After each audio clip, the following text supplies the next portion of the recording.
Hello student, I am Dr. Monica Agarwal. Welcome back to my YouTube channel Easy Management Classes. Today we are starting the types of cost part 2 is the chapter of business economics. Last video में हमने types of cost discuss की थी और इस video में हम remaining जो cost हमारी बची हैं उनकी स्टडी करने वाले हैं.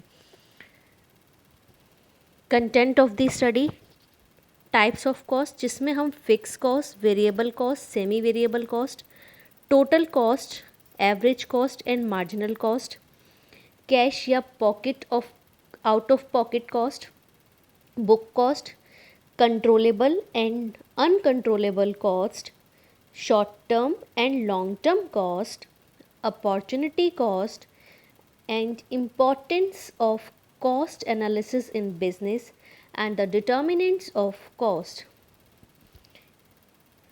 फर्स्ट है हमारी फिक्स कॉस्ट.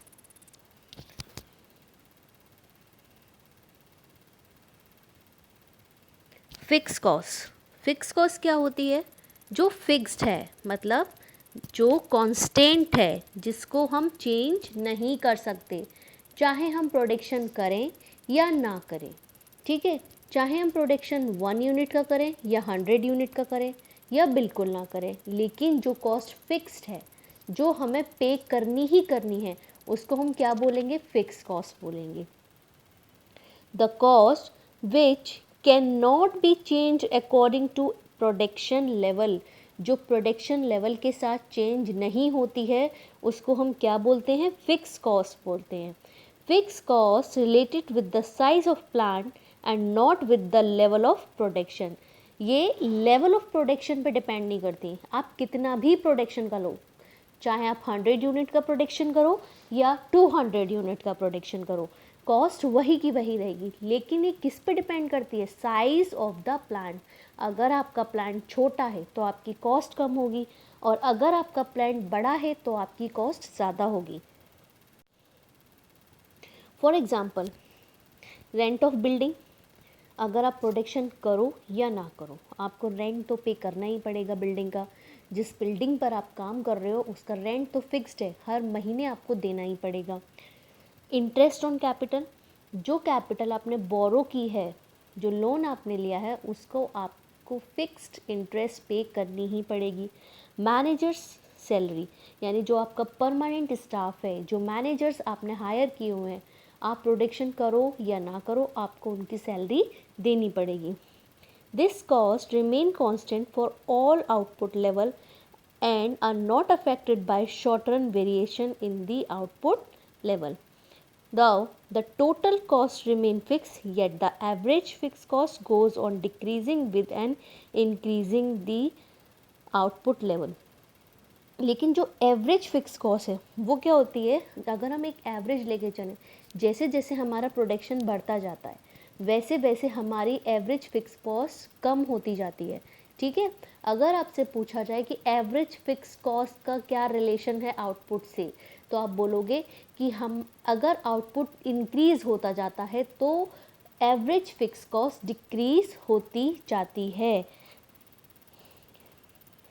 देखा आपने ग्राफ में कि यहाँ पर क्या है? फिक्स्ड है. फिक्स कॉस्ट क्या है? फिक्स है. कितना भी लेवल ऑफ आउट क्वांटिटी आप प्रोड्यूस करें, लेकिन ये फिक्स्ड ही जाएगी. कॉस्ट और क्वांटिटी में इसका कोई रिलेशन नहीं है. नेक्स्ट आते हैं हम variable cost. The cost which have always change according to production level known as variable cost. ठीक है, जो कॉस्ट चेंज होती है हमेशा according to the production level, जो लेवल के साथ चेंज होती है, प्रोडक्शन लेवल के साथ चेंज होती है, उसको हम क्या करते हैं? वेरिएबल कॉस्ट कहते हैं. जो वेरी करती है on the basis of production level. In such a case total variable cost always change according to production level, but average variable cost remain constant. ठीक है, जो हमने फिक्स कॉस्ट में पढ़ा था कि एवरेज फिक्स कॉस्ट डिक्रीज हो जाती है जैसे जैसे आउटपुट इंक्रीज होता है, लेकिन एवरेज वेरिएबल कॉस्ट कांस्टेंट रहती है और अनचेंज हो जाती है. दो this cost can be foregone if the production has shut down. जैसे ही आप अपना प्रोडक्शन बंद करते हैं तो ये वेरिएबल कॉस्ट भी ख़त्म हो जाती है। ठीक है, देखा आपने, वेरी कर रही है, जैसे जैसे यूनिट इंक्रीज़ होंगे कॉस्ट वैसे वैसे इंक्रीज़ करेगी।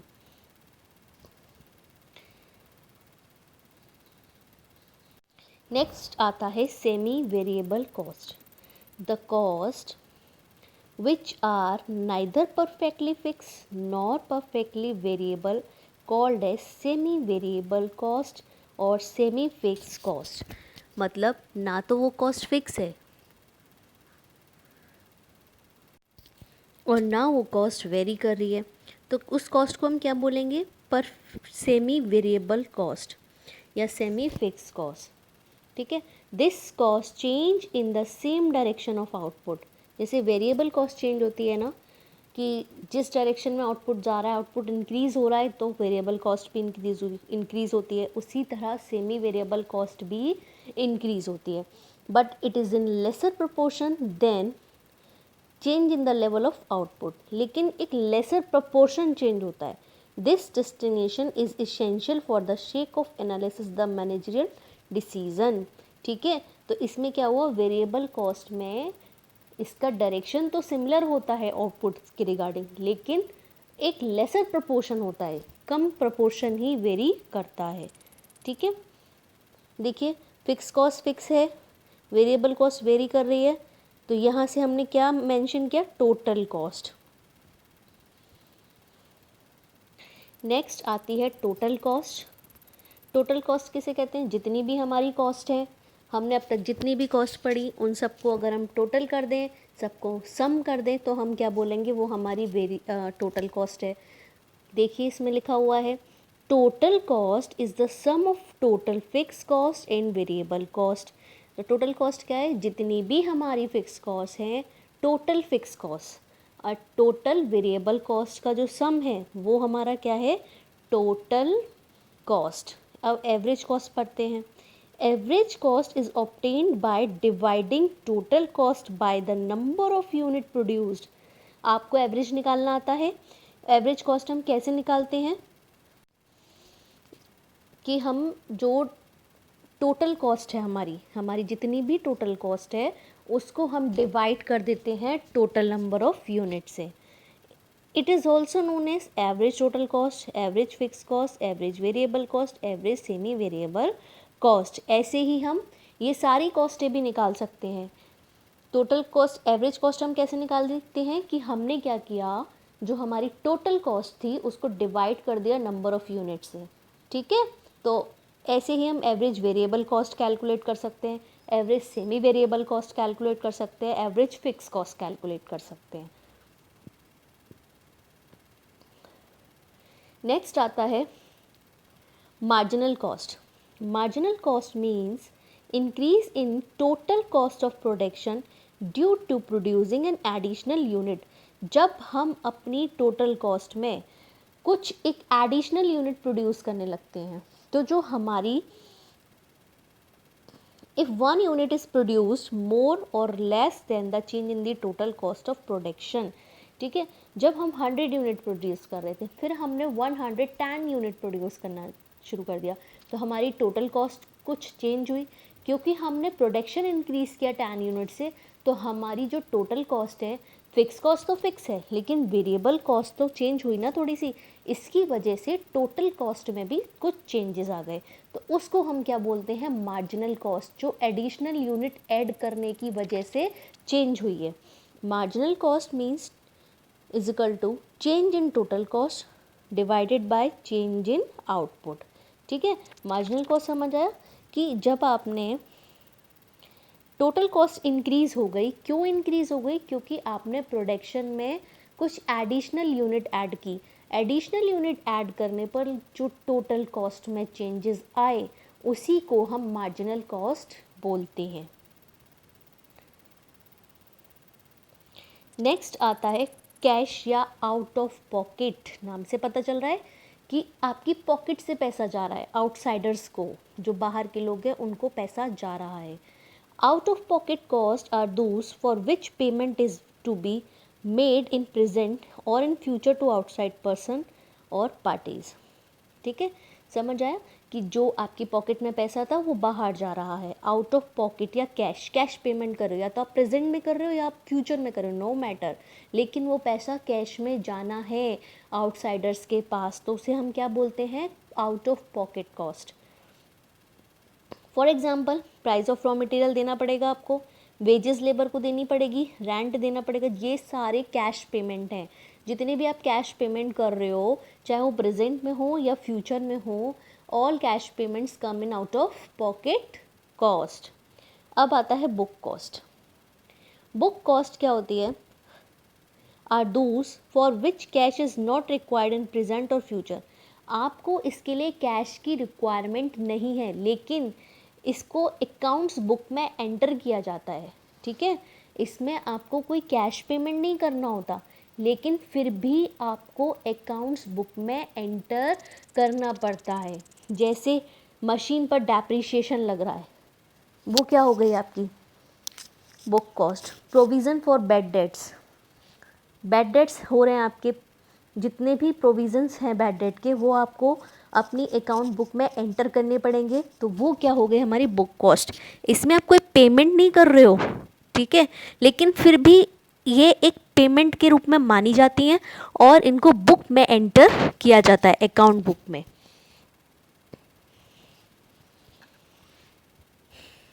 नेक्स्ट आता है controllable cost and uncontrollable cost. Simple, जिन कॉस्टों को हम कंट्रोल कर सकते हैं उनको हम कंट्रोलेबल कॉस्ट बोलेंगे, और जिन कॉस्ट को हम कंट्रोल नहीं कर सकते हैं, जो हमें पे करनी ही करनी है, उनको हम अनकंट्रोलेबल कॉस्ट बोलेंगे। The cost which can be controlled by the management to a certain extent called as controllable cost. The cost which cannot be controlled at any cost called as a uncontrollable cost। समझ आ गए। Next आता है short term and long term cost. Short term cost means जो short period में payment करने होते हैं, simple है, और जैसे इट कैन बी फिक्स्ड और it can be variable, it can be semi variable. Long term means the period in which production capacity change, ऐसा टाइम जिसमें हम प्रोडक्शन कैपेसिटी को चेंज कर सकते हैं, उसे हम लॉन्ग टर्म कॉस्ट बोलते हैं, और ये हमेशा वेरिएबल होती हैं। ठीक है, जैसे हमने कंट्रोलेबल कॉस्ट पढ़ा, जिनको हम कंट्रोल कर सकते हैं। ठीक है, हमने रॉ मटेरियल ख़रीदा, तो हम रॉ मटेरियल का पेमेंट अगर इस बार ना करके उसको नेक्स्ट मंथ कर दें, तो हम उसको एक्सटेंड कर रहे हैं ना, तो हम कंट्रोल कर सकते हैं कुछ टाइम के लिए। लेकिन हमने लोन बैंक से लिया, उसकी इंटरेस्ट हमें पे करनी है मंथली ही मंथली उस डेट पर, तो वो क्या हुआ, अनकंट्रोलेबल हो गया। शॉर्ट टर्म जो शॉर्ट पीरियड के लिए होती हैं, वो फिक्स कॉस्ट भी हो सकती है, वेरिएबल कॉस्ट भी हो सकती है, और सेमी वेरिएबल कॉस्ट भी हो सकती है। लॉन्ग टर्म जो प्रोडक्शन लेवल हम चेंज कर देते हैं, तो वो हमेशा वेरिएबल कॉस्ट ही इसके अंदर आती है, लॉन्ग टर्म के अंदर। नेक्स्ट आता है, it is very important topic, it is opportunity cost. What is opportunity cost, important है, इसको ध्यान से समझिएगा। Opportunity cost is commonly defined as next best alternative, also known as alternative cost. It is the loss of gain which could have been gained if another alternative has chosen. It can also be explained as loss of benefit due to change in the choice. ठीक है, आपको समझ आया कि आपने एक best alternative को choose करने के लिए आपके पास दो ऑल्टरनेटिव थे, दो ऑल्टरनेटिव में से आपने एक ऑल्टरनेटिव सेलेक्ट करना है। आपने फर्स्ट ऑल्टरनेटिव सेलेक्ट कर लिया, सेकंड को छोड़ दिया। जो सेकंड को छोड़ा आपने, वो क्या है, आपकी अपॉर्चुनिटी कॉस्ट। वो अपॉर्चुनिटी आपने छोड़ दी, तो वो क्या हो गई, सेकंड ऑल्टरनेटिव आपका क्या हो गया, अपॉर्चुनिटी जो आपने छोड़ दी उसी को ही हम अपॉर्चुनिटी कॉस्ट बोलते हैं। Opportunity cost is an economic concept arising out of realistic assumptions of the scarcity of resources. क्यों आता है इसका मतलब, क्योंकि हमारे यहाँ रिसोर्सेज बहुत कम हैं, तो हमें लिमिटेड अमाउंट में ही रिसोर्सेज मिल रहे हैं, तो हमें एक रिसोर्सेज लेने के लिए दूसरा छोड़ना पड़ता है। तो उसके लिए हमें क्या है, जो हमारा छोड़ा हुआ रिसोर्सेज, जो अपॉर्चुनिटी हमने छोड़ दी, फॉरगॉन कर दी, उसको हम बोलते हैं opportunity cost. The limited amount of resources will also limited the number of possibilities of for production. As the number of possibilities of production is limited to produce a given combination of goods, the production of another combination of goods would have to be forgotten. This can be referred to as opportunity cost. ठीक है, आपके पास था limited amount of resources थे, तो limited number of possibility of production भी है. ठीक है, लिमिटेशन की वजह से आपको एक चीज़ करने के साथ साथ दूसरी चीज़ को छोड़ना पड़ रहा है, तो उसको हम क्या बोलते हैं, अपॉर्चुनिटी कॉस्ट. एग्जाम्पल के थ्रू समझते हैं इसको. For example,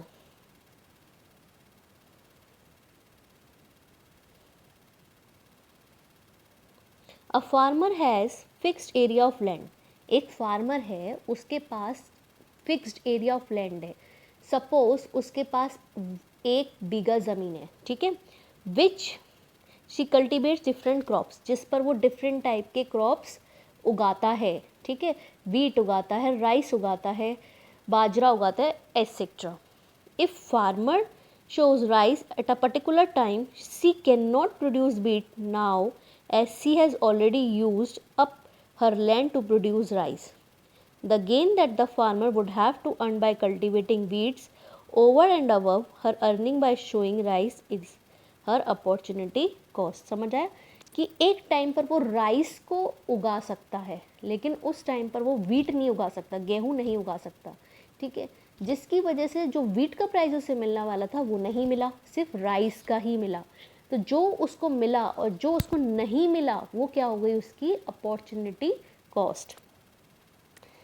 This opportunity cost arose due to main two reasons: the limited area of land of with the farmer and her decision to show rice instead of wheat. इसके दो कारण बताए कि उसके पास क्या था, लैंड लिमिटेड था और वो सिर्फ एक ही चीज़ ही शो कर सकता था, या तो वीट उगा सकता था या फिर rice. If the farmer had an unlimited area of land and unlimited unit of labor with her, she could have produced any quantity of both rice and wheat. And if she had decided to produce wheat instead of rice, she would have earned more than she does now. ठीक है, अगर उसके पास unlimited area of land होता, उसके पास labour होती, तो वो दोनों चीज़ें उगा सकता था. और जो पैसा वो गेहूं को बेचकर कमा सकता था, वो सिर्फ उसने राइस को बेचकर कमाया. तो क्या हुआ, उसने जो खोया, जो जिस आज के चक्कर में जो उसने खोया नहीं पा पाया, उसको हम क्या बोलेंगे, अपॉर्चुनिटी कॉस्ट. क्योंकि उसने सिर्फ राइस उगाया, वीट नहीं उगाया, तो वीट का प्राइस उसे मिल सकता था. जो वीट का प्राइस उसको नहीं मिला, उसको हम क्या बोलेंगे, opportunity cost. Calculation of opportunity cost. Opportunity cost is the extra return on alternative available over and above the chosen option. जो उसको एक्स्ट्रा रिटर्न मिलने वाला था अगर वो दोनों अल्टरनेटिव चूज़ कर लेता, उसी को, लेकिन उसने बेस्ट ऑप्शन चूज़ किया, जो छोड़ दिया, वही उसकी अपॉर्चुनिटी कॉस्ट है. Opportunity cost return from the best alternative minus return from the already selected option. Best alternative छोड़ा, लेकिन उसने जो चूज़ किया था उसको माइनस करके हम क्या निकालते हैं, opportunity cost. The calculation of opportunity cost is not only applicable to the producer, the consumer also use the method of opportunity cost to weight different consumptions bundles among each other. सिर्फ ये producers के term में use नहीं होता, इसको हम consumers के term में भी यूज़ कर सकते हैं. हमारे पास लिमिटेड इनकम है, तो हम बहुत सारे अल्टरनेटिव को छोड़ देते हैं अपनी इनकम के अकॉर्डिंग. जो हमारी प्रायोरिटी है उसके बेसिस पर हम अपने सामान को ख़रीदते हैं. ठीक है, कंजम्पशन बंडल्स को ख़रीदते हैं. तो जो हमने छोड़ दी, जो अपॉर्चुनिटी हमने छोड़ दी है, उसको हम क्या बोलेंगे, अपॉर्चुनिटी कॉस्ट. यहाँ टाइप्स ऑफ कॉस्ट कंप्लीट होती हैं. अब हम importance of cost analysis in business को डिस्कस करने वाले हैं. फर्स्ट आता है प्राइस डिटर्मिनेशन. कॉस्ट एनालिसिस की इम्पोर्टेंस कहाँ पर है, प्राइस डिटर्मिनेशन में. Cost play a very important role in determining the price of commodity. ठीक है, प्राइस को डिटरमाइन करने में इसका बहुत अच्छा रोल है. Every manufacturer want to realize the cost of production from the consumer at any cost so that they did not bear any loss. ठीक है. So it is clear that cost is very important factor for determining the price. In short time, he makes continue production even in case of fixed costs not realized, but he hope that he will realize the fixed cost in future. That is why he want to realize fixed cost and variable cost both in future. अगर suppose करो आपकी cost लग रही थी business में, आपकी cost लग रही थी बिजनेस में 1 लाख की, लेकिन आपने प्राइस जो रखा उसके अकॉर्डिंग आपको प्रॉफिट हो रहा है 90,000 का, तो क्या हुआ 10,000 का आपको लॉस हो गया. तो प्राइस डिटर्मिनेशन करने में cost is very important role, क्योंकि अगर हमें टोटल कॉस्ट ही नहीं पता होगी, हमें पता ही नहीं है कि फिक्स्ड कॉस्ट कितनी है हमारी वेरिएबल कॉस्ट कितनी है, जब तक हम टोटल कॉस्ट को नहीं निकाल लेंगे तब तक हम किसी प्रोडक्ट का प्राइस नहीं रख सकते. पर यूनिट कॉस्ट हमारी कितनी लग रही है, अगर एक पेन को बनाने में हमारे 8 रुपये की कॉस्ट लग रही है तो हमें उसका प्राइस कम से कम 12 रुपये का रखना पड़ेगा, तभी हमें प्रॉफिट होगा. ठीक है, तो प्राइस डिटर्मिनेशन करने में कॉस्ट एनालिसिस का रोल बहुत इम्पॉर्टेंट होता है. नेक्स्ट आता है cost control. A basic objective of every business unit under cutthroat competition is to maximize production and minimize cost as to maximize profit. ठीक है, कॉस्ट कंट्रोल क्यों करनी पड़ती है, क्योंकि अगर हम अपनी कॉस्ट को कम नहीं करेंगे तो हम प्रोडक्शन को मैक्सिमाइज़ कैसे कर पाएंगे, और प्रोडक्शन को मैक्सिमाइज़ नहीं कर पाए तो हम प्रॉफिट मैक्सिमाइज़ कैसे करेंगे. प्रॉफिट को मैक्सिमाइज़ करने के लिए इम्पॉर्टेंट है कि हम कॉस्ट को कंट्रोल करें. ठीक है, तो कॉस्ट कंट्रोल करने में भी कॉस्ट एनालिसिस की इम्पोर्टेंस बहुत ज़्यादा है. नेक्स्ट आता है determination of sales policy. There is also need to cost analysis in determining the sales policies. If the law decreasing return applicable in production then policy of more good sold can be adopted. ठीक है,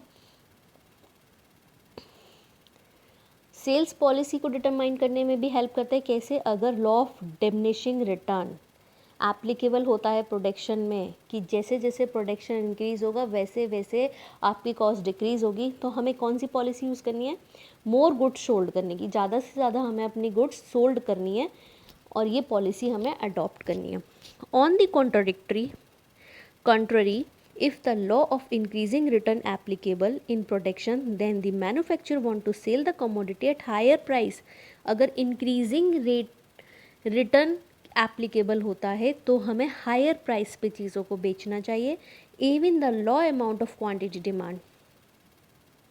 ठीक है, अगर increasing return applicable हो रहा है तो हमें हाई प्राइस में ही अपनी प्रोडक्ट को बेचना चाहिए. नेक्स्ट आता है business decisions. Almost every decisions of the business have to take on the basis of cost analysis, such as dumping price, make or buying decisions, shut down any product etcetera. In this way we can say the cost analysis play a very important role in optimum allocation of available resources. ठीक है, business decision कहाँ पर important है cost analysis में, कि हमें सारी चीज़ें पता होनी चाहिए. बाइंग एंड मेक डिसीजंस पता होनी चाहिए, डंपिंग प्राइस पता होना चाहिए, शट डाउन एनी प्रोडक्ट का पता होना चाहिए. तो इसके थ्रू हम कॉस्ट के थ्रू ही ये सब चीज़ें पता लगा सकते हैं. हमें कॉस्ट ही नहीं पता है तो हम ये सारी चीज़ें कैसे डिसाइड करेंगे. ठीक है, कॉस्ट डिसाइड करने के लिए कॉस्ट एनालिसिस इम्पॉर्टेंट है, जो हमें बिजनेस डिसीजन में हेल्प करता है, हमें डिटर्मिनेशन ऑफ सेल्स पॉलिसी में हेल्प करता है, प्राइस डिटर्मिनेशन में हेल्प करता है, और प्राइस और कॉस्ट कंट्रोल करने में भी हेल्प करता है. नेक्स्ट आते हैं डिटर्मिनेंट्स ऑफ कॉस्ट. फर्स्ट है law of return. There are 3 law can be applicable at the time of production. ठीक है, आपने प्रोडक्शंस के लॉ पढ़े होंगे जैसे law of increasing return, law of constant return and law of diminishing return. If the production process running in law of increasing return, the cost of output had reduced. ठीक है, अगर increasing return के according चल रहा है हमारा production, तो इसका मतलब क्या है कि हमारा आउटपुट तो ज़्यादा है लेकिन हमारी कॉस्ट कम होती जा रही है. अगर डिक्रीजिंग रिटर्न के अकॉर्डिंग चल रहा है तो क्या होगा, हमारा आउटपुट डिक्रीज़ हो रहा है, कॉस्ट इंक्रीज़ हो रही है, और कांस्टेंट रेट में दोनों ही सिमिलर फॉर्म में चल रहे हैं.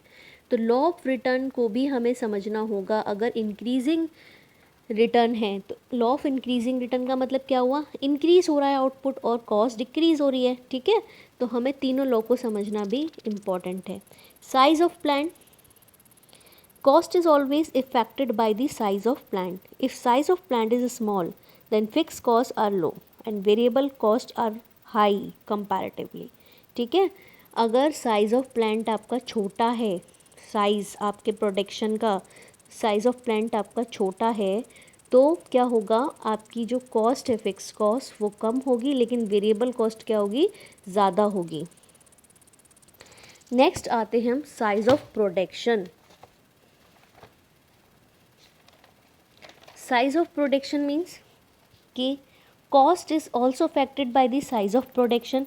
If the firm produce big size, then sufficient economics of big slot size are available. If it is possible to process a bigger size lot at one time, the total cost of production and cost per unit will be lower compared with the process in which only smaller lot size for produce.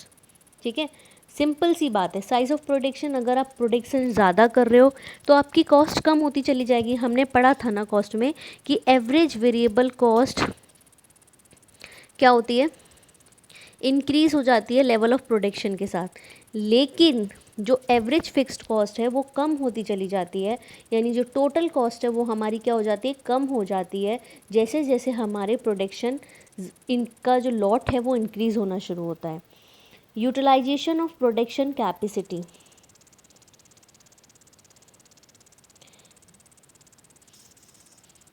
ठीक है, हमें क्या करना है, utilisation of production capacity. जो cost है कहाँ help करती है कि अगर हम फुल्ली यूटिलाइज कर रहे हैं प्रोडक्शन कैपेसिटी को तो क्या होगा, हमारी जो कॉस्ट है वो कम हो जाती है.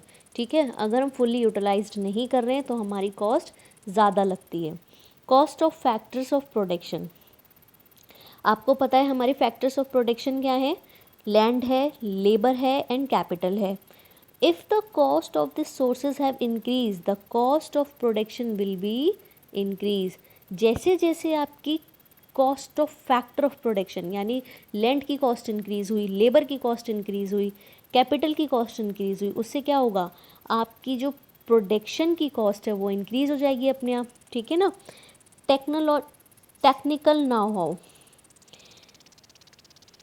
अब क्या है कि अगर टेक्नोलॉजिकल चेंजेस आते हैं तो कॉस्ट में भी चेंजेस आते हैं. ठीक है, टेक्नोलॉजी जैसे जैसे चेंज होती है वो भी आपकी कॉस्ट को इफ़ेक्ट करती है. Efficiency of factor of production, ठीक है, if the factor of production is efficiency the cost of production will be lower. समझ आया, अगर आपके फैक्टर्स की जो एफिशिएंसी है, लेबर जो है वो एफिशिएंट है, आपकी कैपिटल जो है एफिशिएंट है, आपके लैंड है सफिशिएंट है आपके प्रोडक्शन के लिए, तो वो क्या होगी, आपकी कॉस्ट को कम कर देगी. मैनेजरियल एफिशिएंसी, अगर मैनेजर्स की एफिशिएंसी स्ट्रॉन्ग है तो आपकी कॉस्ट कम हो जाती है. इसमें मैंने आपको बताया कि लॉ ऑफ रिटर्न, यानी अगर इंक्रीजिंग रिटर्न के थ्रू जाते हैं तो आउटपुट इंक्रीज़ होता है और कॉस्ट डिक्रीज़ होता है. डिक्रीजिंग रिटर्न के थ्रू जाते हैं तो आउटपुट डिक्रीज़ होता है और कॉस्ट इंक्रीज़ होती है. कांस्टेंट में दोनों सिमिलर साइज से चलते हैं. साइज़ ऑफ प्लांट में मैंने बताया, साइज़ ऑफ प्लांट में मैंने बताया अगर प्लांट का साइज़ बड़ा है तो आपकी कॉस्ट भी ज़्यादा ही होगी. ठीक है। साइज़ ऑफ प्रोडक्शन, जैसे जैसे प्रोडक्शन इंक्रीज़ होता जाता है हमारी कॉस्ट डिक्रीज़ होती जाती है। यूटिलाइजेशन ऑफ प्रोडक्शन कैपेसिटी, अगर हम प्रोडक्शन कैपेसिटी का फुल्ली यूटिलाइज़ करते हैं तो हमारी कॉस्ट कम हो जाती है। Cost of factor of production, जैसे जैसे लेबर का प्राइस बढ़ा, कैपिटल का प्राइस बढ़ा, लैंड का प्राइस इंक्रीज़ हुआ, तो क्या होगा, आपके cost of factor of production की वजह से भी आपके प्रोडक्शन की कॉस्ट इंक्रीज़ हो जाती है। टेक्नोलॉजी में अगर चेंजेस आते हैं तो वो भी आपकी कॉस्ट को इफ़ेक्ट करती है। Efficiency of factor of production, अगर आपके फैक्टर ऑफ प्रोडक्शन एफिशिएंट हैं तो वो भी आपकी कॉस्ट को कम कर देते हैं। मैनेजरियल एफिशिएंसी, अगर मैनेजर एफिशिएंट है अपने काम में तो वो आपकी कॉस्ट को कम करने में हेल्प करते हैं। आई होप आपको ये वीडियो अच्छा लगा होगा। अगर ये वीडियो अच्छा लगा तो कमेंट सेक्शन में ज़रूर बताइए, और अगर कुछ समझ ना आया हो तो वो भी मुझे कमेंट सेक्शन में ज़रूर बताइएगा। Thank you so much everyone.